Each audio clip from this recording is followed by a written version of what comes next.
शुरू करते हैं आज का लेक्चर। आज पढ़ेंगे हम लोग सोम। ओके,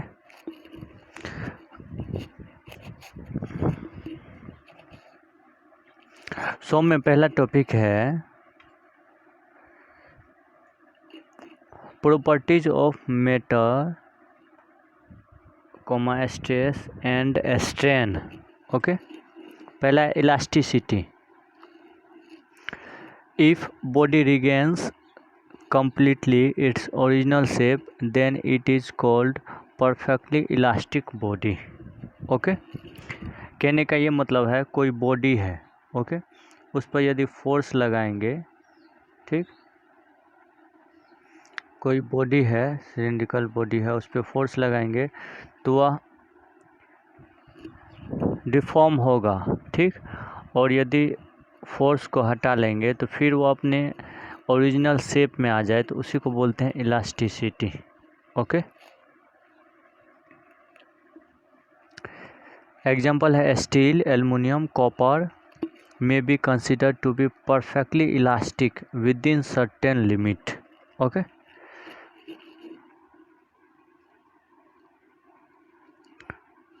अगला है plasticity. The characteristics of material by which it undergoes inelastic strain, okay, beyond those at the elastic limit is known as plasticity। कहने का ये मतलब है कि यदि बॉडी पे फोर्स लगाएंगे, ओके, इस टाइप का बॉडी है, उस पर यदि फोर्स लगाएंगे तो वो डिफॉर्म हो जाए, ओके, डिफॉर्म हो जाए, फिर यदि फोर्स को हटा लेंगे तो उसमें स्ट्रेन बच ही जाए, मतलब टोटली अपने शेप में, ओरिजिनल शेप में नहीं आकर के कुछ ना कुछ स्ट्रेन उसमें हो जाए, ठीक ना, स्ट्रेन डिफॉर्म हो जाए तो उसी को बोलते हैं प्लास्टिसिटी। ओके,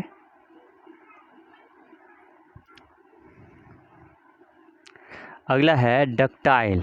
ये काफ़ी इम्पोर्टेंट है, बार बार पूछा जाता है। तो it is property which permit a material to drawn out longitudinally, okay, to a reduced section under a action of tensile force. ये काफ़ी इम्पोर्टेंट है। टेंसाइल फोर्स लगाने के बाद लॉन्गिट्यूडनली यदि ड्रॉन हो, खींचा जाए तो उसी को बोलते हैं ductile properties। okay, a ductile matter must possess a high degree of plasticity and strain। okay,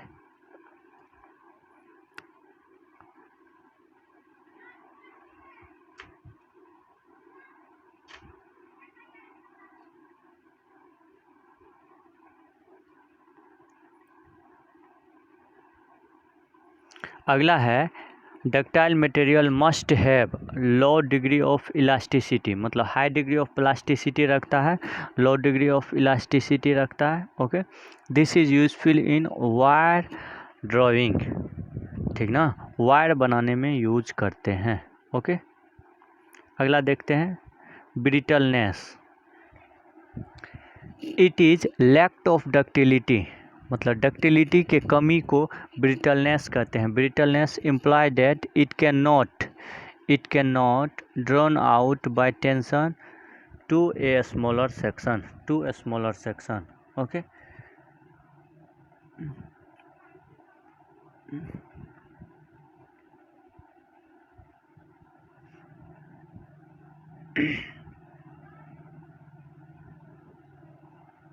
अगला है in brittle material failure takes place under load without significant deformation.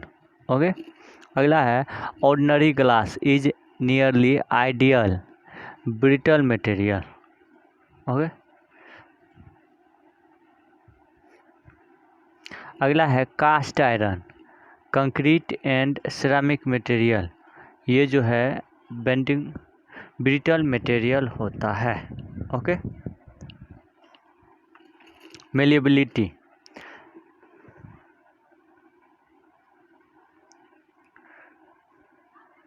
Malleability है it is properties of material which permit material to be extended in all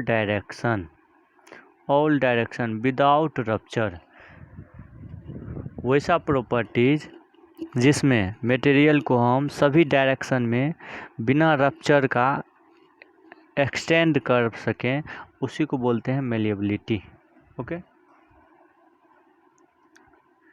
remarks है कि high degree of plasticity but not necessary great strength. Okay, malleability के लिए plasticity ज़रूरी है, strength ज़रूरी नहीं है। ओके, अगला है टफनेस। टफनेस है it is property of material which enable it to absorb energy without fracture.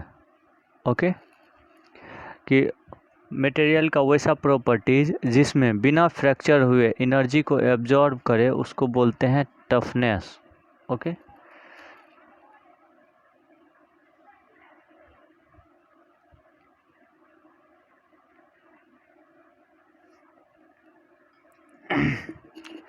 ये है स्ट्रेन और स्ट्रेस का ग्राफ।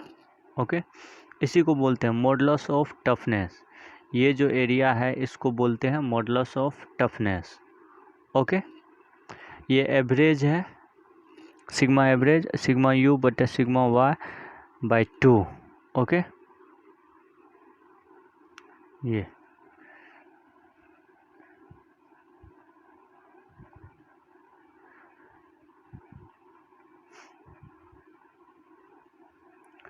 ये इम्पोर्टेंट है, आप लोग ध्यान रखिए। पिग आयरन मतलब percentage of carbon in iron, तो सबसे ज़्यादा होता है पिग आयरन में, उसके बाद कास्ट आयरन, उसके बाद माइल्ड स्टील, उसके बाद रोट आयरन। पिग आयरन में 3 से 4%, कास्ट आयरन में 2 से 3%, माइल्ड में 0.1 से 0.3% और रोट आयरन में 0.02 से 0.03%। तो सबसे कम होता है रोट आयरन में। ओके, ये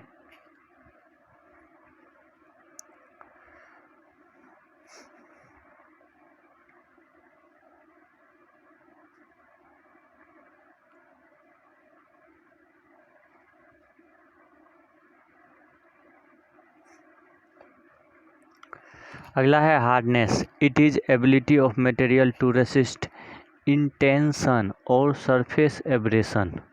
ओके, स्ट्रेंथ है this property enables material to resist fracture under load. Okay, अगला है creep. Creep is a permanent deformation which is recorded with the passage of time at constant loading. It is plastic deformation. Okay, permanent or non recoverable in nature. Okay, तो ये है creep.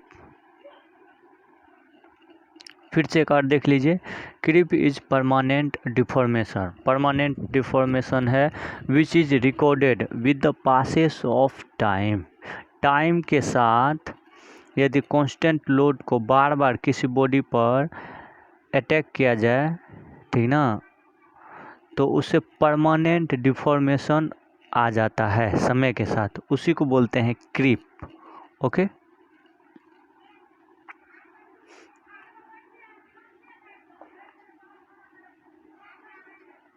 अगला है homogeneous temperature. The temperature at which creep is uncontrollable is called homogeneous temperature.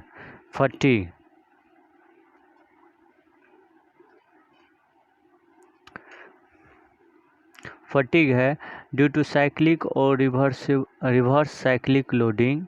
Fracture failure में occurs if total accumulated strain energy exceed the toughness.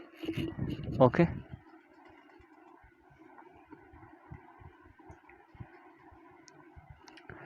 fatigue causes rough fracture surface even in ductile metal. Okay.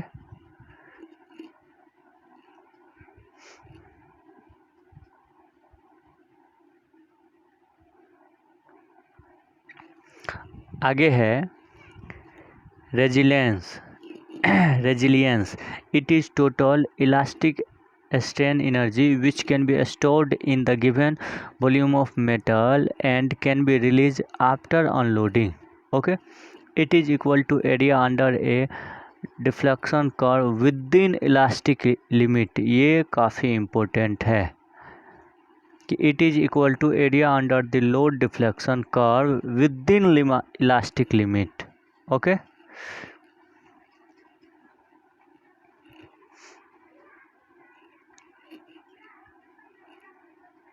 ये है elastic limit. Okay, तो इसके अंदर में जो ये area है इसी को बोलते हैं रेजिलियंस। ओके,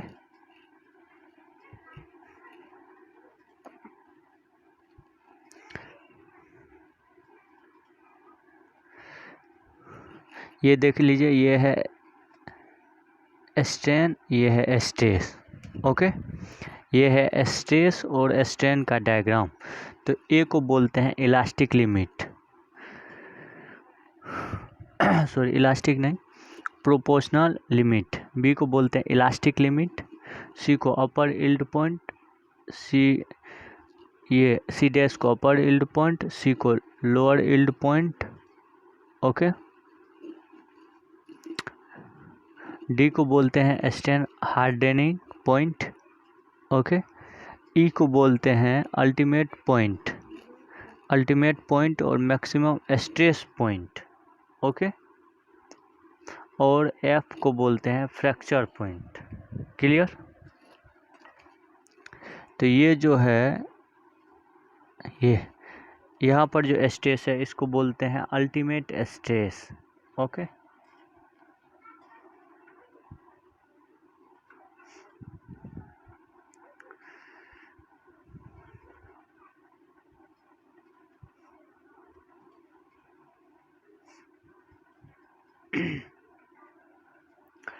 अगला टॉपिक है स्ट्रेस बराबर होता है, स्ट्रेस को सिग्मा से लिखते हैं लोड बटे ओरिजिनल एरिया। यूनिट होता है न्यूटन पर मीटर स्क्वायर। डायमेंशन होता है एल, एम एल पे पावर -1 टी पे power -2।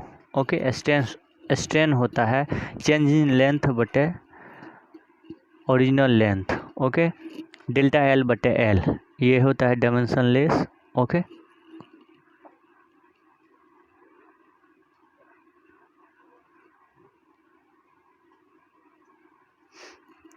Plastic strain 10 to 15 times elastic strain होता है। Okay, ductile metal compressive strength सबसे ज़्यादा होता है, उसके बाद टेंसाइल स्ट्रेंथ और सबसे कम होता है shear strength.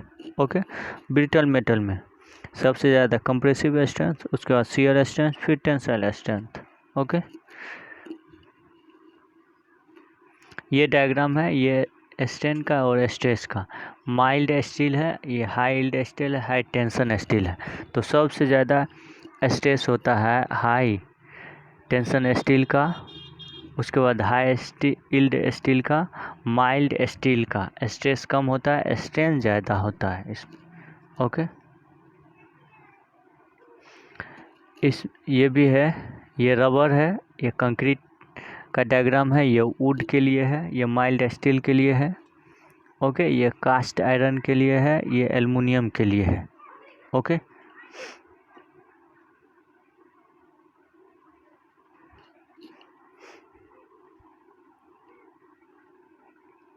ductile material, it is possess elastic strain is greater than 5%, it is called ductile material.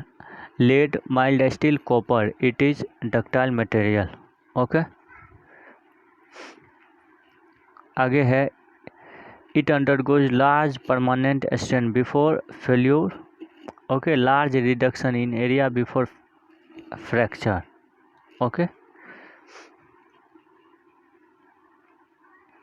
अच्छा, ये ब्रिटल मेटल का एग्जांपल देख लीजिए, ब्रॉन्जी, रबर और ग्लास, ये सब है ब्रिटल मेटल। ओके, ये इम्पोर्टेंट है। Mild steel is more elastic than rubber, rubber से भी ज़्यादा माइल्ड स्टील इलास्टिक होता है। आगे देख लीजिए हुक्स लॉ। हुक्स लॉ हम लोग जानते हैं, stress directly proportional to strain, sigma equals to E into E. Okay, stress ये है मॉडुलस ऑफ इलास्टिसिटी इंटू ये strain. Okay, stress equals to modulus of elasticity into strain. Okay, तो I hope कि आप लोग को वीडियो अच्छा लगा होगा। तो जो भी इस चैनल पर नए हैं, चैनल को सब्सक्राइब कर दें और बेल आइकन को हिट कर दें, ताकि आपको अप टू डेट्स मिलते रहेंगे। और जो भी क्वेरीज हो, कठिनाइयाँ हो, उसको कमेंट बॉक्स में लिखकर भेजें। Thank you.